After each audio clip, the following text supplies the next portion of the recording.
BTC সচিবালয়ত কটকটীয়া নিৰাপত্তা বেষ্টনী কাকো প্ৰৱেশ কৰিবলৈ দিয়া হোৱা নাই সচিবালয়ত জনজাতিকৰণৰ বিৰোধিতাৰে প্ৰতিবাদ অব্যাহত ৰাখিছে ছাত্ৰ সমাজে সোমবাৰৰ পৰা বিটিসি সচিবালয়ত বাজেট অধিৱেশন ছাত্ৰ সমাজে নষ্ট কৰা সামগ্ৰী মেৰামতিৰ কাম আৰম্ভ হৈছে ঘটনাত জড়িতৰ বিৰুদ্ধে আইনী ব্যৱস্থা গ্ৰহণৰ ইংগিত কনক চন্দ্ৰ বৰুৰ আৰু এই সমগ্ৰ বিষয়টো কেন্দ্ৰ কৰি যেহেতু প্ৰতিক্ৰিয়া সৃষ্টি হোৱা পৰিলক্ষিত হৈছে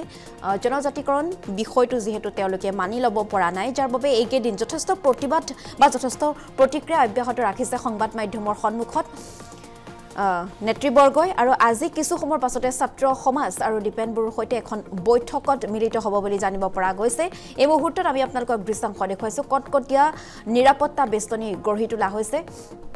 ইয়া হৈছে কোকৰাঝাৰৰ বিটিসি সচিবালয়ৰ সন্মুখ ভাগৰ দৃশ্যাংশ কটকটীয়া নিৰাপত্তা বেষ্টনী কাকো প্ৰৱেশ কৰিবলৈ দিয়া হোৱা নাই সচিবালয়ত জনজাতিকৰণৰ বিৰোধিতাৰে প্ৰতিবাদ অব্যাহত ৰাখিছে ছাত্ৰ সমাজে সোমবাৰৰ পৰা বিটিসি সচিবালয়ত বাজেট অধিৱেশন আৰু এই সন্দৰ্ভত অধিক জনাব আমাৰ সাংবাদিক কনক চন্দ্ৰ বৰুৱে বৰ্তমান যেহেতু মই বিটিসি সচিবালয়ৰ প্ৰাংগণত আছো আৰু যোৱাকালি যি উত্তপ্ত পৰিৱেশ এটা প্ৰতিবাদী ৰেলী আৰু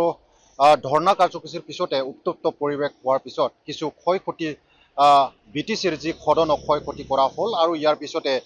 আজি তাৰিখত এই দৃশ্য দেখিবলৈ পোৱা গৈছে মুঠতে খুব কটকটীয়া নিৰাপত্তাৰ বেষ্টনীৰ মাজত এতিয়া বিটিসি সচিবালয়ক ঘেৰি ৰাখিছে নিৰাপত্তা আৰক্ষী আছে কামাণ্ডো বাহিনী আছে আৰু যেহেতু কাইলৈৰ পৰা সোমবাৰৰ পৰা 2 দিনৰ কাৰ্যসূচীৰে যি বিটিসি বাজেট অধিৱেশন অনুষ্ঠিত হ'ব লগা আছিল ইয়াৰ বাবে সদনটো অৰ্থাৎ বিটিসি সদনটো যেহেতু সম্পূৰ্ণভাৱে চুৰমাৰ কৰা হ'ল যোৱাকালি তাৰিখত এটা ছাত্ৰ সংগঠন অৰ্থাৎ যি জনজাতি ছাত্ৰ দলে ইয়াত প্ৰতিবাদী কাৰ্যসূচী কৰাৰ পিছতে এই ঘটনাটো যি অমানৱীয় ঘটনাটো সংঘটিত হ'ল আৰু ইয়াৰ পিছত আজি এনে দৃশ্য দেখিবলৈ পোৱা গৈছে আৰু যেহেতু আজি ৰাতিপুৱা ফালৰ পৰা ইয়াত মেৰামতি নিশ্চয় কৰিব লাগিব আৰু মেৰামতি কাম কাজ ইতিমধ্যে আৰম্ভ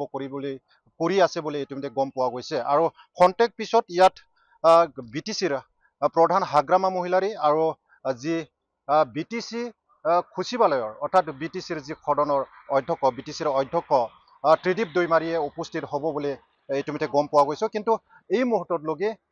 সম্পূৰ্ণভাৱে যি বিটিসি সচিবালয়ক নিৰাপত্তা বেষ্টনীৰ মাজত ৰখা হৈছে ঘিৰি ৰখা হৈছে আৰক্ষী আছে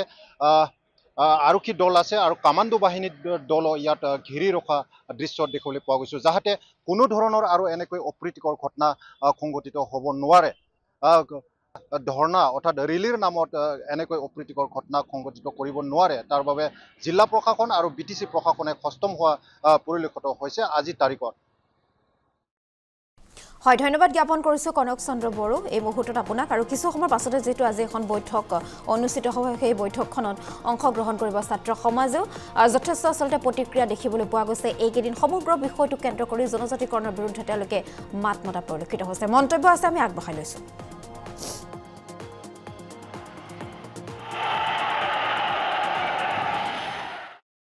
আজি সন্ধিয়াৰ সময়ত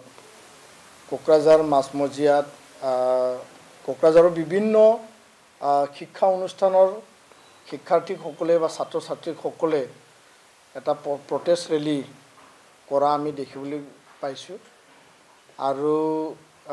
যোৱাকালি পৰহিও বিভিন্ন শিক্ষা অনুষ্ঠানত মানে প্ৰাংগণত বা গেটত প্ৰতিবাদ কৰা বৰ্তমান 6 জনগোষ্ঠী জনজাতিকৰণৰ ৰিকমেণ্ডেশ্যনৰ ওপৰত প্ৰতিবাদ কৰা মানে কাৰ্যসূচী লোৱা আমি দেখিবলৈ পাইছোঁ আৰু আজিৰ এই কাৰ্যসূচীত হঠাৎকৈ আমি বৰমাত আছিলোঁ আমি বিভিন্ন বড়ো জাতীয় দল সংগঠনত একত্ৰিত কৰি পেলাই এই পৰিৱেশ পৰিস্থিতিৰ বিষয়ে আমি আলোচনাত বহি আছিলোঁ সেই সময়তে আমাৰ তাত খবৰ আহে যে কোকৰাঝাৰত ছেক্ৰেটাৰিয়েট প্ৰাংগণটো ঠেলি পেলাই তাত ছাত্ৰ ছাত্ৰী শিক্ষাৰ্থীসকলে সোমাই গৈছে আৰু ভিতৰত যাই পেলাই কিছু তাৰে চেয়াৰ টেবুল আচবাব কিছু লণ্ডভণ্ড কৰা ভিডিঅ'ত আমি দেখিবলৈ পাইছোঁ এই যি কথা এই যি কাৰ্য বা এই পৰিস্থিতিটো আমি